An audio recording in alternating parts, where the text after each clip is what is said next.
vamos a dar entonces inicio a nuestro bloque número 3 de nuestro Congreso Internacional. Ya, como les venía mencionando, vamos a tener entonces 4 conferencias, tendremos posteriormente espacio para comentarios y preguntas, tendremos nuestro receso de la tarde y regresaremos al bloque número 4, de igual manera, 4 conferencias, al final comentarios y preguntas, y allí conectaremos inmediatamente con el espacio magistral de cierre de nuestro día de hoy, con la profesora Carolina Matamala Riquelme, quien nos estará acompañando desde Chile. Hacemos el llamado entonces a los autores de la ponencia, perdón, número 148, Vivienda Social, Movilidad Pandémica e Integración Urbana en Temuco, Chile. Andrés Riquelme Catrián y Luis Vergara Erice se encuentran aquí en la sala.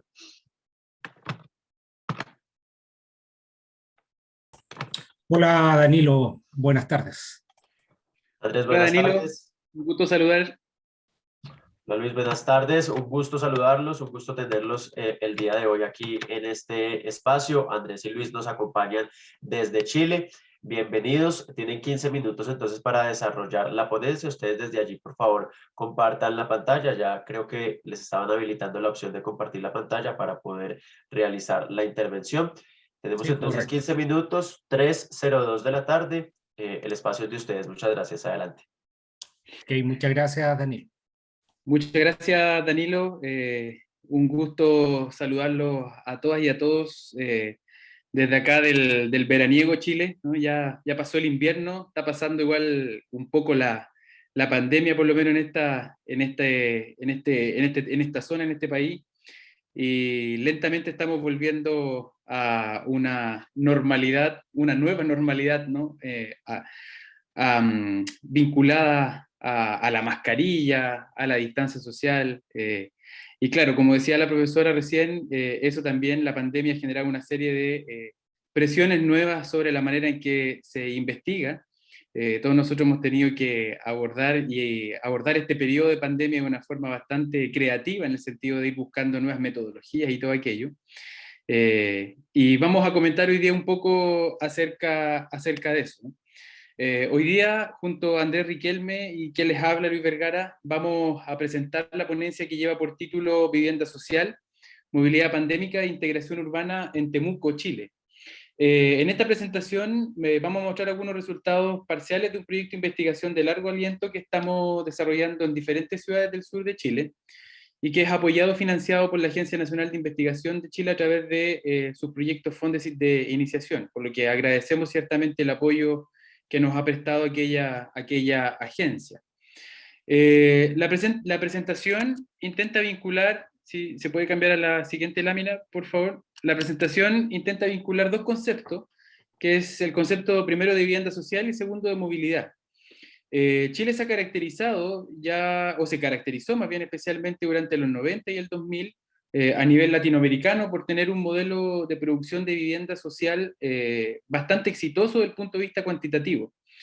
Durante aquellas épocas, aquellos años, ¿no?, de oro de la vivienda social chilena, se produjo mucha vivienda social en las ciudades tanto metropolitanas como en las ciudades medias, ciudades intermedias y ciudades pequeñas. Sin embargo, esa vivienda se localizó, al igual como ocurre en buena parte de las ciudades latinoamericanas y ciudades mundiales, ¿no?, en los terrenos más baratos. Es decir, y eso suele ser generalmente en la periferia de la ciudad, y en espacios que ciertamente no contaban con, o que no cuentan muchas veces con equipamiento y servicios urbanos adecuados. Surgió así en aquella época de la mano de una política de vivienda social cuantitativamente exitosa, pero cualitativamente problemática, lo que la literatura chilena llamó por aquel entonces las precariópolis, ¿no?, que se refieren a estos lugares periféricos o ciudades satélites muchas veces producidas sobre la base de política de vivienda social, pero que se caracterizaban por una parte por presentar cierta homogeneidad social. Vivían fundamentalmente en aquellos territorios familias de una misma condición socioeconómica, generalmente familias en condición de pobreza. Y en segundo lugar, se caracterizaban también estos territorios de precariópolis por una carencia importante de servicios y equipamientos urbanos que hacía que la gente tuviera que moverse constantemente, o hace más que todavía incluso, que la gente tenga que moverse constantemente hasta los centros de las ciudades para acceder a los bienes y servicios que ofrece el vivir en la ciudad. Dado que la Precariópolis ciertamente carece, como les contaba, de servicios y equipamiento, los habitantes de los conjuntos de vivienda social necesariamente siempre deben moverse mucho de forma cotidiana, para ir a trabajar, para ir a estudiar, para hacer sus compras, incluso para visitar familiares. A veces hay que hacer en la ciudad chilena largos trayectos, ¿no? Como ocurre también en muchas de las grandes ciudades de América Latina. Y este es un fenómeno que, insisto, ocurre en buena parte de las ciudades chilenas. Las familias deben moverse mucho cotidianamente. Y desde aquí entonces donde nosotros arrancamos con la pregunta de investigación que queremos abordar en esta presentación, y que guarda relación particularmente con tratar de explorar cómo es que se han modificado las prácticas de movilidad de los residentes de conjuntos de vivienda social a partir de la irrupción de la pandemia del COVID-2019. Sí, ¿podemos cambiar a la siguiente lámina, por favor? Súper, muchas gracias. Y buscamos responder esta pregunta analizando específicamente el caso de la ciudad de Temuco, que es una de las ciudades que estamos estudiando en el proyecto que les comentaba al comienzo. Temuco es una ciudad que está localizada en el sur de Chile, cuenta con alrededor de 220.000 habitantes, y ha experimentado un fuerte crecimiento poblacional y espacial también durante las últimas décadas. En este panorama, Temuco ha comenzado a experimentar un proceso que es típico de las áreas metropolitanas, de las grandes áreas metropolitanas, ¿no? Y que tiene que ver con la fragmentación de la mancha urbana, la explosión de la mancha urbana y de la ciudad. Y en esa fragmentación la política de vivienda social ha tenido un rol central a través de la creación de distintas ciudades satélites. Por el norte, ¿no?, de la ciudad está ubicada lo que se conoce con el nombre, el sector del nombre de Cajón.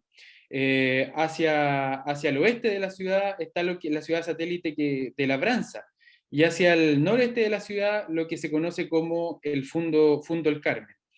Estas localidades se comenzaron a conformar a comienzos del 2000, cuando la política de vivienda social chilena era muy, insisto, exitosa desde el punto de vista cuantitativo, de la producción de vivienda, y se localizaron allí, se empezaron a instalar allí una serie de conjuntos residenciales de vivienda social, porque en estos lugares el precio del suelo era más barato, y en su condición de precariópolis también carecían de algunos servicios y equipamientos urbanos. Sin embargo, hoy día el panorama de estas ciudades satélites que les comentaba es bastante distinto, se han ido consolidando con el tiempo, el precio del suelo en ellas también ha ido subiendo, han aparecido servicios, equipamientos, y eso ha hecho que el precio del suelo en estas ciudades satélites se haya elevado, y se haya vuelto bastante difícil en ellas construir conjuntos de vivienda social, solo conjuntos de vivienda financiados en su totalidad por el Estado. Y en ese contexto hoy día la vivienda social de Temuco está siendo expulsada fuera de la mancha urbana de Temuco, fuera de esa mancha urbana que está ahí en el mapa, hacia ciudades que están alrededor de 20 kilómetros en el área de influencia de Temuco, pero que no forman parte del área urbana consolidada de la ciudad. Algunas ciudades como Lautaro, Nueva Imperial, Freire, que están alrededor de Temuco, son las que hoy día están empezando a recibir también a familias que provienen de Temuco, ¿no?, y que obtienen su vivienda en esas áreas, en esos espacios urbanos. Estas dinámicas, primero de localización periférica de la vivienda social, y ahora también de expulsión de familias más vulnerables hacia ciudades que están fuera del área urbana consolidada, no solamente han fragmentado el espacio urbano, sino que también han generado una movilidad de personas bastante permanente e intensa en Temuco. Esa movilidad ha convertido a Temuco, en lo que algunos colegas que también estudian las ciudades del sur de Chile, ¿no?, en un área metropolitana funcional. Ya ha dejado de ser un área media, una ciudad media, y se ha convertido en un área metropolitana desde el punto de vista funcional. Por cuanto hay una movilidad permanente entre la periferia y el centro de la ciudad, pero también entre ciudades que están en el área de influencia de Temuco, tienen una movilidad permanente de personas hacia el centro de la ciudad de Temuco, personas que van todos los días a estudiar, insisto, a hacer sus compras, a ver familiares, a trabajar hasta la ciudad de Temuco, y que deben moverse cotidianamente hasta allí. Y sin embargo, esa movilidad también ha contribuido a un tema que es bastante sensible en la ciudad, que es la contaminación. Temuco es una de las ciudades más contaminadas del sur de Chile, y es una contaminación que proviene sobre todo del uso de leña para calefaccionar los hogares durante el invierno. Pero sin duda que en aquella contaminación también el alto nivel de movilidad que existe entre la periferia y el centro, y entre algunas ciudades adyacentes y la ciudad de Temuco, tiene también un efecto, ¿no? Y es allí también donde nosotros vamos a situar nuestra pregunta y una reflexión hacia el final, hacia la conclusión, pero que gira en torno, esta presentación que gira en torno a la idea de cómo es que la pandemia ha modificado las prácticas de movilidad de los residentes de los barrios de vivienda social de esta ciudad de Temuco. Bueno, en lo que respecta a la metodología que estamos realizando en este proyecto de investigación, estamos abordando todo esto desde una técnica cualitativa de investigación, y el levantamiento y la generación de información la estamos realizando mediante caminatas guiadas o go along, entrevistas semiestructuradas y observación participante. Lo que destaca como una novedad, por así decirlo, o es diferenciador en nuestra generación de la información, es la utilización de esta técnica go along, que consiste en acompañar los recorridos de los participantes para entrar en un ámbito de mayor familiaridad, de explorar su percepción del entorno, sus prácticas, las prácticas espaciales, su biografía, la utilización del espacio arquitectónico y las relaciones sociales que se dan acá. Es decir, esta técnica busca el acercamiento para comprender el sentido que le otorga al participante a sus prácticas cotidianas de movilidad. Es por esto que nosotros hemos elegido esta técnica, de la cual realizamos 7 caminatas guiadas hasta el momento en el proceso de levantamiento de información en la ciudad de Temuco. A la vez hemos realizado 11 entrevistas semiestructuradas en esta misma ciudad, más todas aquellas observaciones participantes de las cuales y notas de campo que hemos podido levantar en este proceso. El análisis estamos en el proceso en este proceso, y se está realizando con apoyo del software Atlas T en su versión número 9. En lo que respecta a los resultados preliminares, lo primero que podemos ver es que la locomoción colectiva es el principal medio de transporte de aquellas personas que viven en la periferia de la ciudad de Temuco, así como en las ciudades satélites que anteriormente nombraba Luis. Cuando fuimos a preguntarles a las personas del por qué utilizar la locomoción colectiva y no otros medios de movilidad por la ciudad o intercomunal, la respuesta principal es que lo hacen por ser el único medio de transporte con el que cuentan o que tienen a la mano para poder movilizarse, o por temas económicos, principalmente porque el transporte público tiene un costo monetario mucho menor que otro tipo de transportes, como por ejemplo podría ser el transporte particular, privado, con el que se pudieran mover. Acá a la derecha de la imagen podemos ver los 2 medios de locomoción de locomoción pública que están presentes en la ciudad de Temuco. Primero el vehículo colectivo, y que esta fotografía es en el macro sector Pedro de Valdivia, la ciudad de Temuco, y la siguiente fotografía es en el centro de Temuco, que muestra las micros de recorrido al interior de la ciudad.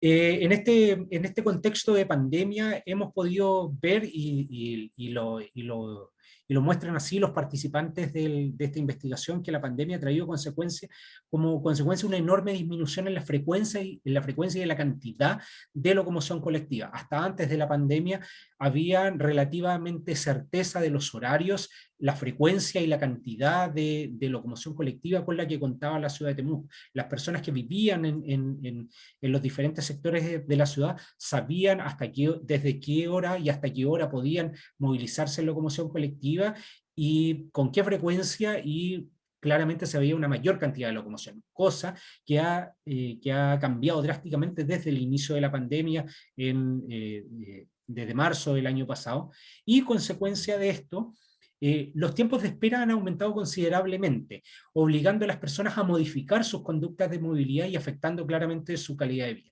Cuando se habla de modificar sus conductas de movilidad, tiene que ver como, por ejemplo, el tener que tomarse más tiempo para poder ir a esperar la locomoción, ya sea desde sus hogares o hacia sus hogares, lo que influye en mayores tiempos de traslado desde su casa a trabajo o a cualquier otro servicio, y esto por supuesto al tener menos tiempo libre y al tener que invertir más tiempo en las movilizaciones, viene a afectar la calidad de vida de las personas. Ante esto surgen ciertos temores con respecto a al movilizarse y principalmente movilizarse en la locomoción colectiva, que tienen que ver principalmente con el contagio al COVID. Estas largas esperas hacen que se junte mucha cantidad de gente esperando la locomoción colectiva. Por ejemplo, en las micros muchas veces se puede ver micros llenas, repletas de gente con escasa ventilación, con escasa ventilación, y ese temor constante a poder ser contagiado por COVID-19 y todas las consecuencias que ya conocemos producto de la pandemia. Por otra parte, para sortear o tratar de sortear las barreras que ha impuesto la pandemia, los residentes de estos barrios que hemos estado estudiando llevan a cabo estrategias alternativas de movilidad. ¿Qué estrategias alternativas? Por ejemplo, el utilizar otros medios de transporte, como la bicicleta, los vehículos de aplicaciones como tipo Uber, el caminar para llegar a ciertos lugares o el caminar para acercarse a ciertos lugares donde el tránsito de la locomoción colectiva es un poco mayor que en los sectores donde viven ellos, u otras alternativas como organizarse con amigos o vecinos que tienen transporte propio para poder movilizarse por la ciudad o utilizar su vehículo particular quienes lo tienen. Sin embargo, muchas veces en este deseo o intención de tratar de sortear estas barreras, aparecen nuevas barreras, ya sea de equipamiento, de seguridad y económicas, y que tienen que ver, como por ejemplo, con la conectividad de las ciclovías. No todos los sectores de Temuco tienen una buena conectividad por ciclovías. Hay sectores que más de la mitad del trayecto, de trayecto, por ejemplo, hacia el centro, no tiene conexión con ciclovías, teniendo que exponerse las personas que utilizan la bicicleta a compartir el espacio público con la locomoción colectiva, con los vehículos particulares. También está el temor por la delincuencia, en especial en aquellos horarios de la mañana o en la tarde donde está oscuro, el temor a que te pueda pasar algo, en especial en época de invierno, ya a las 5 de la tarde está oscuro y estos temores por la seguridad aumentan. Y por otro lado está el alto precio del combustible, al poder, por ejemplo, querer transportarse en vehículo particular, o las altas tarifas que también ha tenido desde el inicio de la pandemia las aplicaciones de transporte como por ejemplo Uber u otros. Y en este escenario, quienes no logran sortear esas u otras barreras muchas veces se ven enfrentados a procesos de inmovilidad, en especial procesos de inmovilidad social, reflejada en especial en las relaciones sociales y familiares, lo que decía antes Luis, que existe esta necesidad de moverse para poder tener estas relaciones sociales o familiares. La pandemia ha hecho que muchas personas tengan que restarse de ciertos espacios sociales, y lo que hace que se puedan sentir aislados en sus propios hogares, más allá de todos los procesos de cuarentena que hemos tenido que vivir, pero lo más fuerte para ellos es sentirse aislados, no solo en sus hogares, sino también en los sectores donde viven, más allá de las cuarentenas, sino que por el hecho de que no tienen muchas opciones de cómo movilizarse. Con respecto a las conclusiones que para este estudio, bueno, lo primero que podemos mostrar acá es que la pandemia ha venido a detonar nuevos obstáculos en la movilidad cotidiana de los residentes de vivienda social, y dichos obstáculos vienen a tensionar aún más la compleja accesibilidad a los servicios urbanos para las familias más vulnerables. Y aquí el recalcar el aún más, ¿por qué?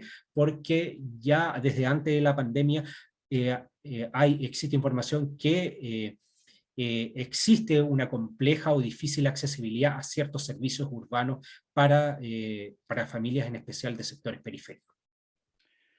Claro, y en los resultados también hay ciertas prácticas de movilidad que empiezan a aparecer hoy día y que se están retomando, ¿no? que pareciera que en algunas ciudades chilenas iban en retroceso, pero que ya se están retomando, como es el caminar y el andar en bicicleta.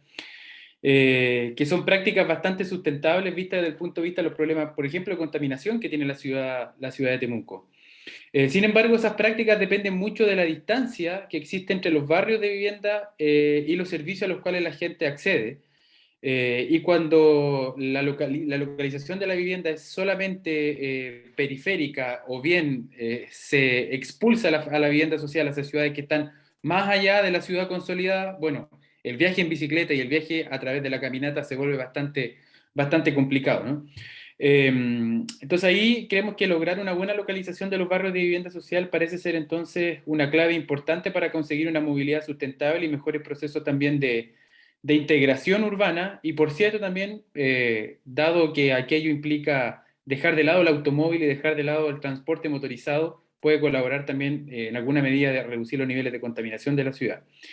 Sin embargo, la pregunta, ¿no?, que probablemente uno puede plantear, y esta es una pregunta más de política pública, que probablemente cruza transversalmente la realidad latinoamericana hoy día, es cómo mejorar la localización de los conjuntos de vivienda social, de los barrios construidos por parte del Estado, en ciudades donde el precio de suelo es cada vez más alto. Y esa es una pregunta, insisto, de política pública, por cierto, donde la investigación tiene que aportar mucho, pero que es clave también para avanzar en ciudades americanas mucho más integradas. Muchísimas gracias. A ustedes muchas gracias, Andrés y Luis, por habernos acompañado y haber realizado esta ponencia. Les damos el agradecimiento. Es un gusto tenerlos en este espacio de Lo Hacemos por TIC.